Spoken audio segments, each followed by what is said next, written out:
English humour. A meander through the meadows of English language humour. Part 27. Mockumentaries. So they asked Rob Reiner about this curious film he'd just made, This Is Spinal Tap, wanting to know how he'd describe it. Mockumentary. Because, of course, it's not a real documentary. The band isn't real. The camera crew aren't real in the sense that they're not really doing a documentary. This Is Spinal Tap was released in 1984, and it's about a band of the same name who have the tagline, "One of England's loudest bands." Brilliant. Brilliant. So what? Also, one of.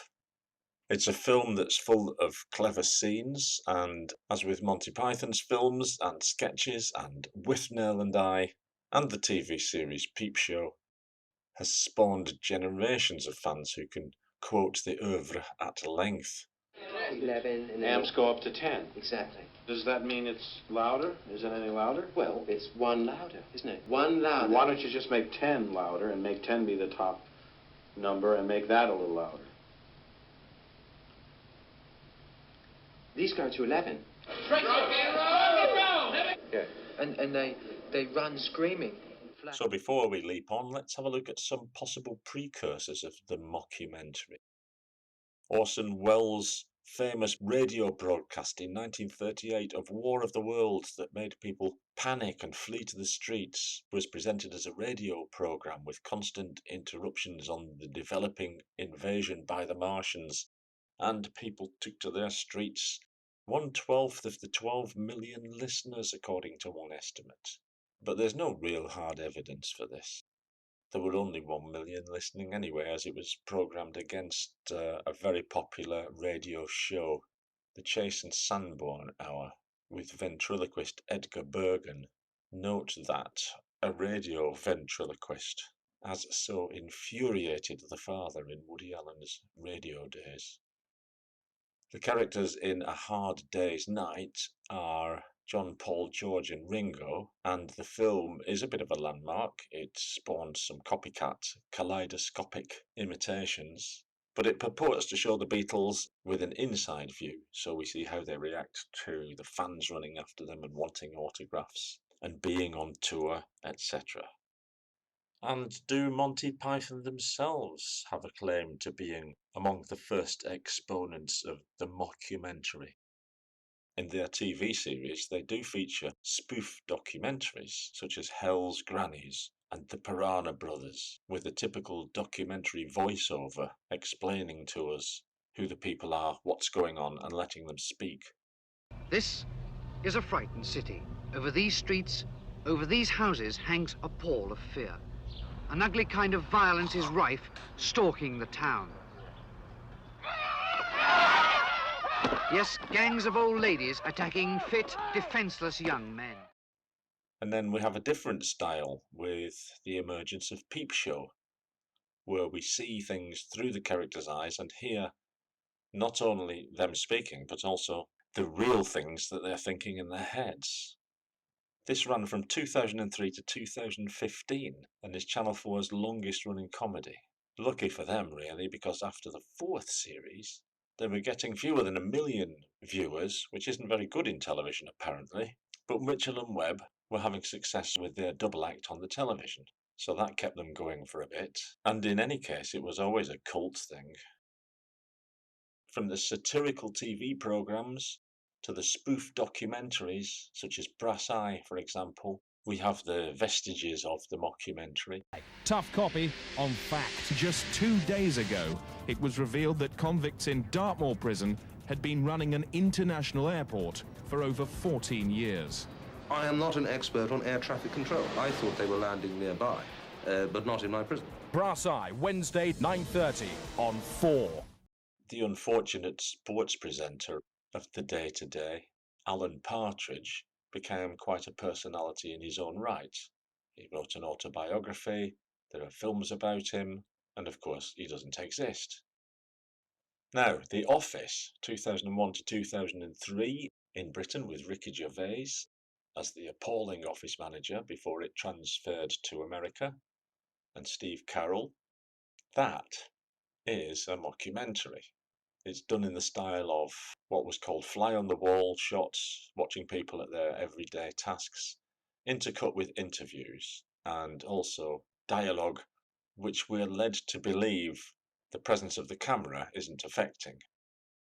This style was brilliantly developed in that series, taken up by Armando Iannucci for The Thick of It, a political satire which also transferred to America, featuring the deeply unpleasant and sweary Malcolm Tucker, obviously not based on a real person.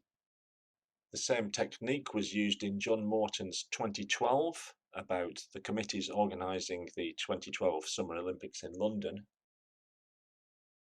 An internet project developed into something bigger for some young lads from Brentford in London.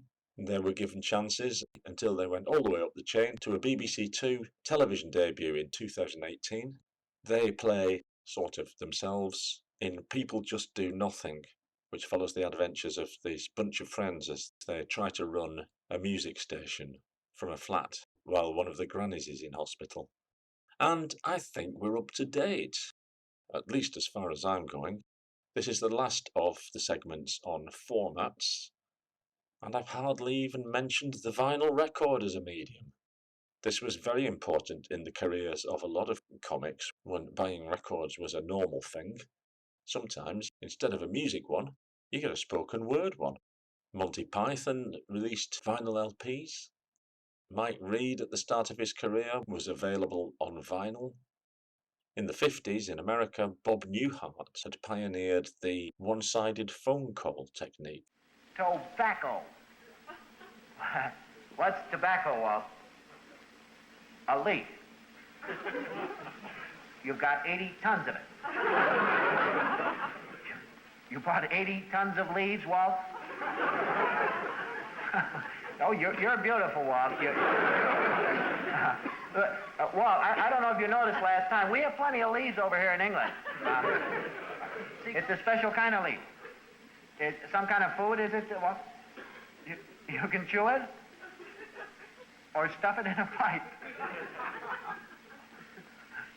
Or you can shred the leaves, put it in a little piece of paper, roll it up. You don't have to tell me, Walt. You stick it in your ear, right?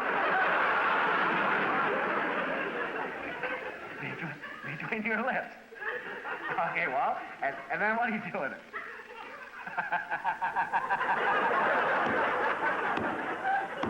Is that fire to it, Walt? George Carlin was another one who used it as a platform, as did Steve Martin, Mitch Hedberg, Robin Williams. The strange thing is that except for perhaps Newhart, none of them exploited the format of the record in the way that the Firesign Theatre did, or previously the Goons and Monty Python. A good vinyl LP in good condition could be worth a lot of money today. I've just checked on the internet and Bob Benchley is at the top. So if you want one of his radio transcripts, you'll have to shell out over $600. Bob Hope is up there, as is surreal Scottish humorist Ivor Cutler. Listen to him for some dry surrealist wit. Again, a cult taste, but now top of the vinyl charts, along with Weird Al Yankovic. He's a bit cheaper, just over $100. You might not know Weird Al Yankovic, but he sold over 12 million albums. And if you have a Mom's Mabley album, who knows what you could get for that? Mom's Mabley's an interesting character. She spans the 20th century. She was 14 when she ran away to join a vaudeville troupe, and over the years developed very much a stand-up style. She was openly gay, African American, and was still performing in her 70s and 80s. She started in the Chitlin circuit, which I mentioned earlier, the black circuit for vaudeville performers during segregation. She worked her way up to a $10,000 a week gig at Harlem's Apollo Theatre and then onto TV. So the vinyl record had a part to play, and I've not even mentioned the internet. But look how humour floods onto the internet. You won't find many comment sections on YouTube or exchanges on Facebook without some wisecracker joining in. And surely Marshall McLuhan was right, and the medium is the message. And the new medium is the internet. And as I've said at least once before, things change when everything's recorded. I checked out a few pages to see what people thought about the possibility of comedy over the internet, and was very depressed to find, I quote, "The fact that everything's recorded means that you can hold comedians accountable for inappropriate jokes. I find it rather sad to think that people will comb the internet to find inappropriate jokes and then report the person who told them. And it gets worse. I quote, also opens up every last detail of a set for criticism." Well, this just sounds terrible. But there's good news as well, apparently. The same writer opines, this means that folks who normally come up against barriers to entry in comedy can now enter comedy. And yet, and her, of course, her examples are, for example, sexism or racism. I don't know a single comedy club in the entire world that doesn't let women or non-Indigenous races try out. And I think clearly the writer of this rather unfortunate article was quite young. And some of us old people have a fear that there's now a list of things you can't joke about, things you just can't utter. You can't even think them, but there's nothing they can do about that. Things get exaggerated, things get taken out of context. Matt Fury's cartoon character Pepe the Frog became a hate symbol, as designated by the Anti-Defamation League, and was supposedly fronting some kind of white supremacist resurgence. In a way, I don't care. It's a cartoon frog, a meme, which of course is another comedy vehicle. The word meme comes from Dawkins' book, The Selfish Gene, where he explains that the gene wanting to live forever in a physical sense could be replicated by ideas, snatches of music, anything non-physical, and is capable of spreading. As genes want to spread, memes also want to spread. Now, of course, they mean funny jokes accompanied by pictures on the internet, among which you will find demotivators, dank memes addressed to every possible profession or state of mind. Memes we all know and love, like the Apple Pen, the Ghanaian dancing pallbearers, and the dubs that people have done to that scene in Hitler's Downfall. How memes will play out with copyright lawyers remains to be seen. I think we're in the clear for now. Anyway, they can't get after those TikTok kids that exchange short, funny videos. Maybe the internet is showing us that there are a lot more comedians out there than just professional comedians. And everyone, naturally, is looking for the way to take their art form forward. But I'm not a futurologist, so I've no idea what the future holds. And neither, quite frankly, do the futurologists.